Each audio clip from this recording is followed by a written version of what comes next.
ఏలో ఒక యాక్చువల్లీ ఇది రియల్గా నడిచింది. బెంగళూరులో ఒక ఏ మెంబరు చాలా అప్పుల పల్లయ్యాడు. వాడిది ఒక ప్రాపర్టీ ఉన్నింది అన్నమాట. వాడిది ప్రాపర్టీ ఉన్నింది, ఒక 40 లక్షలకి అమ్మితే ఒక 40 లక్షలు వచ్చేదన్నమాట. వాడిది అప్పులో 30 లక్షలు అప్పులు ఉన్నది. ప్రాబ్లం బ్యాంక్ నుంచి నోటీసు, వాళ్ళ నుంచి నోటీసు, ప్రైవేట్ నుంచి నోటీసు అందరూ వస్తుంది, కానీ వాడు అమ్మటానికి రెడీ లేదు. ఏలో వచ్చాను దేవుడు చూసుకుంటాడు. చూసుకున్నాడు 6 ఏళ్ళైంది, 7 ఏళ్ళైంది, 11 ఏళ్ళైంది, అమ్మలేదు. వీడు 30 లక్షలు వీడు కట్టాల్సింది 64 లక్షలు అయిపోయింది. 64 లక్షలు ఏమో అయిపోయింది బ్యాంకు వడ్డీలు. కోర్టులో కేసు నడుస్తూ ఉన్నది. లాస్ట్లో ఏమైందంటే కోర్టులో అరాజుకి ఇచ్చేసారనమాట, యాక్షన్ వేసేయమని అనౌన్స్ చేశారు. సో వీడు ముందే అమ్మింటే అది 30 లక్షలు పోయి ఒక 10 లక్షలు మిగిలేదన్నమాట వీడికి. ఏమో అట్లీస్ట్ ఎంతైనా ఇంకొక 5 లక్షలైనా మిగిలేదు వీడికి, లాయర్ ఫీజు అంతా పోతే. కానీ లాస్ట్లో ఏమైందంటే కంప్లీట్ వెళ్ళిపోయి ఇంకా 2.5 లక్షలు వీడే కట్టాల్సింది వచ్చింది లాయర్కి. ఏం చేసినాడు అప్పుడు? తిరిగా మళ్ళీ బాటిల్కి వెళ్ళాడు అనమాట. ఆల్మోస్ట్ 45 మంత్స్ ఏమో, 45 మంత్స్ అంటే 4 సంవత్సరాల్లో చచ్చిపోయాడు. బెంగళూరులో రియల్గా నడిచిందన్నమాట. జోక్గా ఇంకొకటి ఉంది. ఏలో ఇది వచ్చినప్పుడల్లా ఈ జోక్ చెప్తారు. సేమ్ ఇలాగే ఒక ప్రవాహం వచ్చింది, సునామీ వచ్చిన టైంలో అలాంటి ప్రవాహం ఇప్పుడు చెన్నైలో వచ్చింది కదా, అలాంటి ప్రవాహం వచ్చిందంట. అప్పుడు ఒక మిత్రుడు బిల్డింగ్ పైన ఎక్కేసాడు అనమాట.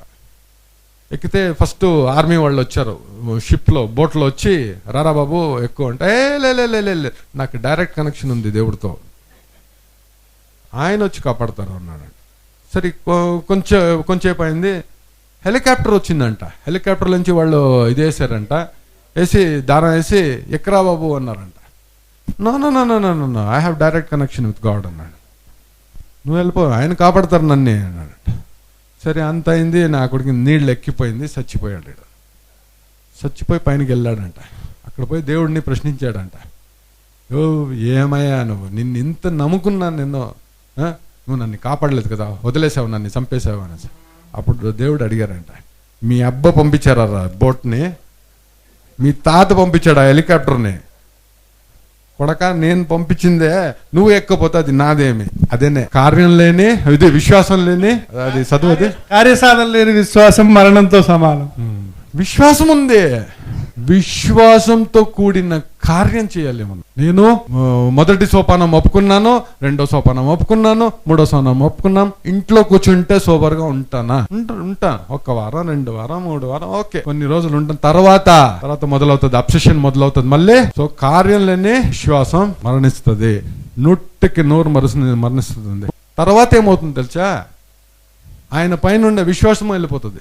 నీ వల్లే నేను తాగాను అంటాను, నేను నిన్నంతా నమ్ముకున్నాను, నీ వల్లే నేను తాగాను. ఆయన పైన ఉన్న విశ్వాసము వెళ్ళిపోతుంది.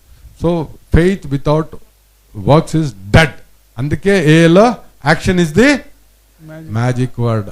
ఒక్కసారి ఈ 12 సోపాలని పై కార్యం చేయండి, చేసి చూడండి, మీ జీవితాల్లో మారిపోతావు, ఖండితంగా మారిపోతావండి.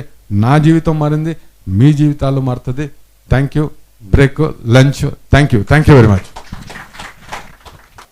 సార్. ప్రేయర్ చేస్తాం. దేవా, నేను మార్చలేని విషయంలో అంగీకరించుటకు నాకు ప్రశాంతత, మార్చగలిగిన విషయంలో మార్చుకొనుటకు ధైర్యం, మరియు పై రెంటికి గల తేడా తెలుసుకొను వివేకముని. 3 గంటలకి మళ్ళీ 35 నిమిషాలు ఉంది.